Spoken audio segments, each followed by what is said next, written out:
Estimados colegas, un saludo cordial. Vamos a continuar con el avance de la cardiología. Bueno, pues ya hemos visto lo que es la patología vascular, como la hipertensión arterial, la crisis hipertensiva, la repercusión, el síncope. Hemos llegado a las patologías netas de la bomba del corazón. Hemos tocado la cardiopatía isquémica, la insuficiencia cardíaca. Y ahora veamos los procesos infecciosos que se van a asentar en el endocardio. Por eso lo denominamos endocarditis. Dicho esto, nosotros tenemos que mantener como la definición de endocarditis aquel proceso infeccioso que se va a sentar en el endocardio. O sea, estamos hablando de las válvulas del corazón, estamos hablando de los músculos papilares, de las cuerdas tendinosas, del endocardio mural en sí, y también estamos hablando de cualquier dispositivo que puede ser implantado en este sector. Por ejemplo, los cables de resincronización cardíaca o de los dispositivos de desfibrilación automática que lleguen hasta el endocardio y sean inoculados por gérmenes, pueden producir una endocarditis. Ahora, ¿todas las endocarditis están producidas por procesos infecciosos? La mayor parte, pero hay un pequeño número que también pueden ser producidas por procesos inflamatorios. Por ejemplo, en el caso, por ejemplo, del lupus eritematoso sistémico, la famosa endocarditis de Lehmann-Sachs, ¿no? Que no es un proceso infeccioso, pero es un proceso inflamatorio. Ahora, ¿qué más debemos recordar nosotros? Que lesión del endocardio, endocarditis. Lesión típica son las vegetaciones que nosotros vamos a observar. Ahora, tiene una etiología bastante variada, pero tenemos que acordarnos de los gérmenes más comunes. Los gérmenes de la familia de los Streptococcus y de los Staphylococcus son los más comunes desde de lejos que van a producir las endocarditis. Pero también tenemos que relacionar algunas patologías con gérmenes específicos, como por ejemplo aquellos pacientes que tengan cáncer de colon. Si es que llegan a tener una endocarditis, lo primero que tenemos que pensar es en el Streptococcus bovis. O, por ejemplo, si llega a consulta un paciente que es usuario de drogas por vía parenteral y tiene endocarditis, pues vamos a pensar en Staphylococcus aureus. Ahora, vamos a dividir la etiología de acuerdo a qué tipo de válvula tiene el paciente. En realidad, en cuanto a frecuencia de la afectación de las válvulas, primero se afecta la tricuspidia, es la que más frecuentemente se va a afectar. Luego se afecta la válvula mitral, en segundo lugar. En tercer lugar se afectan ambas juntas, tanto la tricuspide como la mitral. Y en cuarto lugar se afecta la válvula aórtica. Es en cuanto a frecuencia, en cuanto a la estadística de qué válvula es más afectada. Primero la tricuspidia, luego la mitral, luego ambas juntas, la tricuspide y mitral, y finalmente la válvula aórtica. Ahora, no es lo mismo una endocarditis, un proceso infeccioso sobre el endocardio, en una válvula nativa, o sea, una válvula normal del corazón, o en una prótesis valvular. De acuerdo sea prótesis valvular o una válvula nativa, van a ser distintos gérmenes que van a afectar y producir esta endocarditis. Y puede caer como pregunta el día del examen. Nosotros tenemos que acordarnos de los más comunes, ¿no? Por ejemplo, ¿es una válvula nativa o una válvula protésica? Y nos respondemos, es una válvula nativa. Ahora, la infección, esta endocarditis, ¿ha sido adquirida en la comunidad o ha sido adquirida de forma nosocomial? Sea una u otra respuesta, son distintos gérmenes. Por ejemplo, válvula nativa y la infección se ha dado en la comunidad, tenemos que pensar, como vemos aquí en la tabla, en Streptococcus viridans,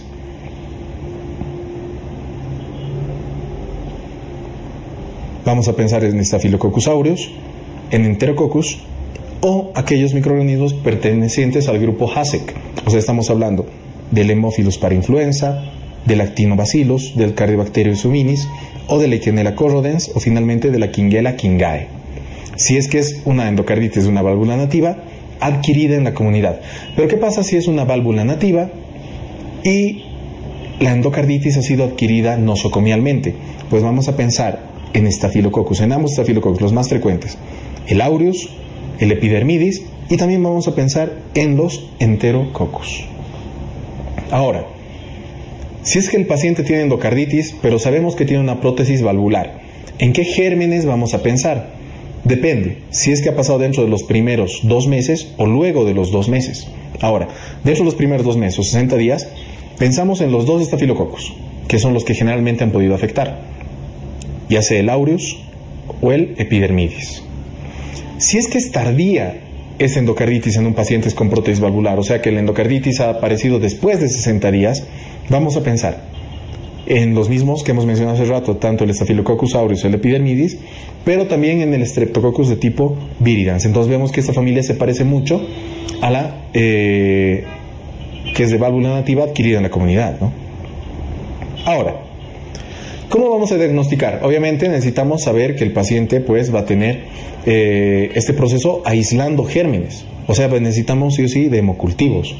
Ahora, hemos dicho que es un proceso infeccioso, ok, ahí están los hemocultivos, pero también hemos dicho que una lesión típica es la vegetación, las vegetaciones. Entonces, un estudio que te ayuda bastante es la ecocardiograma, pero de forma transesofágica, como podemos ver acá, ¿no?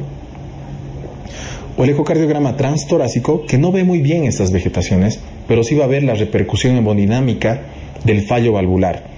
Y obviamente también vamos a apoyarnos en los laboratorios. Entonces, aislamos los gérmenes, hemocultivo, vemos las vegetaciones con un ecocardiograma transesofágico, que es el que mejor las ve, o también podemos ayudarnos mediante un transtorácico, y también la parte laboratorial, ¿no? Eso por lógica. Pero lo que sí nos pueden preguntar, y es bastante apetecible preguntar el día del examen, son los criterios.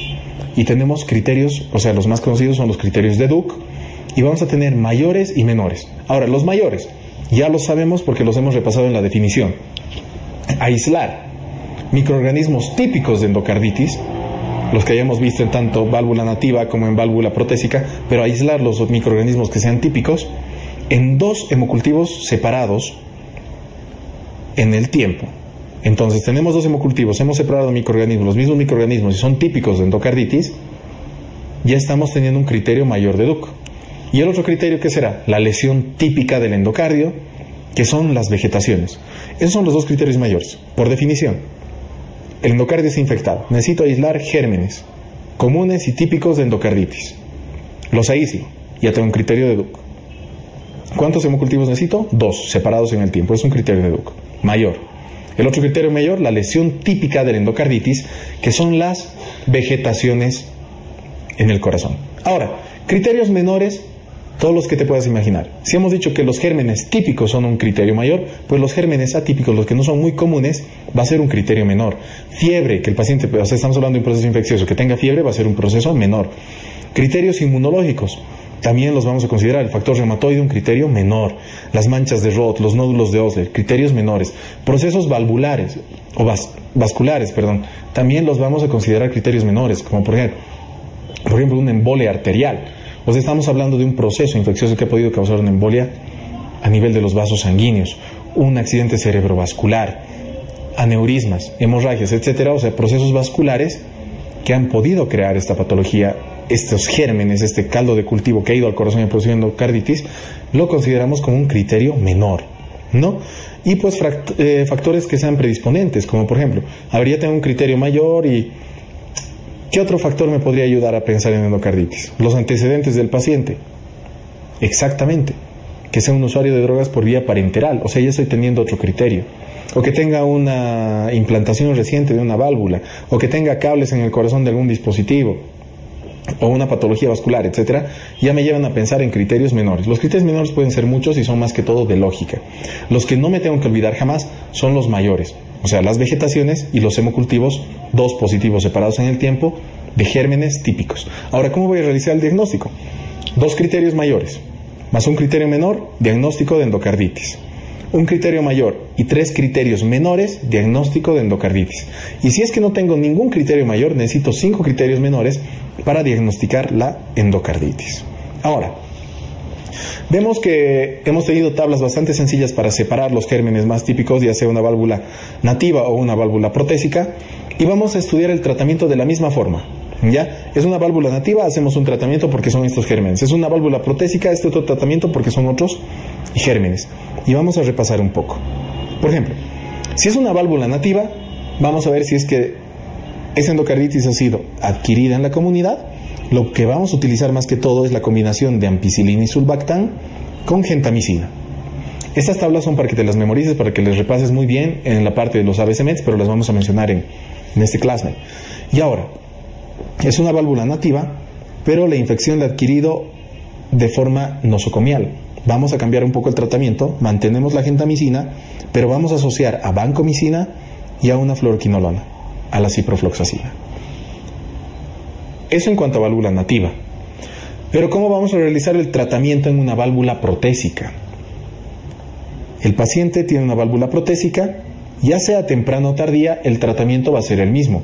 Vamos a asociar lo mismo que hemos dicho hace un momento, vancomicina, vamos a asociar a la gentamicina, pero estos dos tratamientos los asociamos a la rifampicina.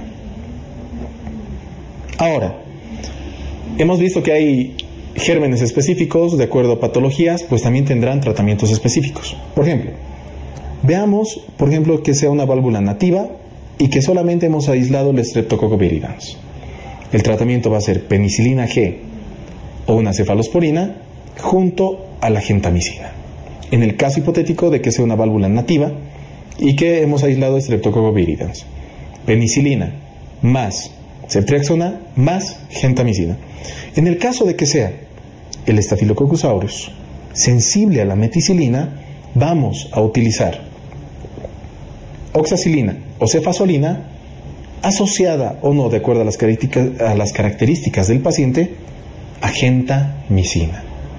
Estas tablas, como te repito, son de memoria, necesitas dar un par de leídas para familiarizarte muy bien entre la patología, el germen aislado y el tratamiento específico. Ahora, si es que tenemos el Staphylo aureus resistente a la meticilina, nos abocaremos a utilizar vancomicina.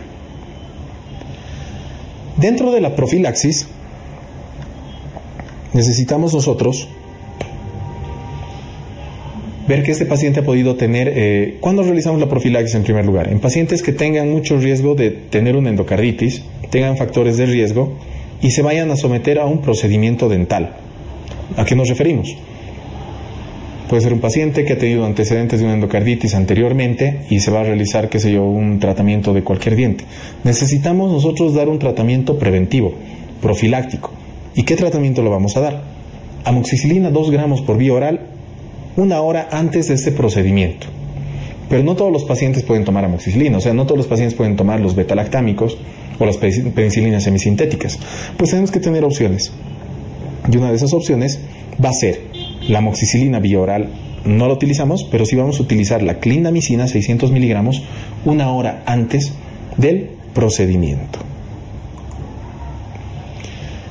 Todas las endocarditis se van a solucionar con las tablas de tratamientos que hemos dado, la mayoría. Pero las que no se pueden solucionar necesitan un abordaje de tipo quirúrgico, ¿ya? Y hay otras indicaciones en las cuales el tratamiento también es netamente quirúrgico. Por ejemplo, cuando una válvula tiene una disfunción grave, ha habido una rotura de un músculo por el proceso infeccioso, por ejemplo, esa válvula ya no está funcionando, va a llevar a que el paciente tenga insuficiencia cardíaca, entonces el tratamiento sí tendrá que ser netamente quirúrgico. Una infección que no pueda controlarse, porque los medicamentos no van a llegar a tener una buena biodisponibilidad en el lugar. Entonces, ¿qué podremos hacer? Pues si no me funciona el tratamiento médico, podemos utilizar el tratamiento quirúrgico, remover esa válvula, implementar otra, etcétera, ¿no? Microorganismos que sean resistentes. Hemos utilizado las líneas de tratamiento, no nos funciona, nos vamos al tratamiento quirúrgico. Y una embolia sistémica. Con eso hemos llegado al final del tema de endocarditis. Como puedes ver, necesitamos saber el concepto general, que es una infección del endocardio, qué gérmenes lo van a producir generalmente, cómo los tratamos, y no olvidarnos que las vegetaciones son típicas del endocarditis. Entonces, teniendo un par de ideas claves, vamos a poder contestar todos los temas referidos a endocarditis el día del examen.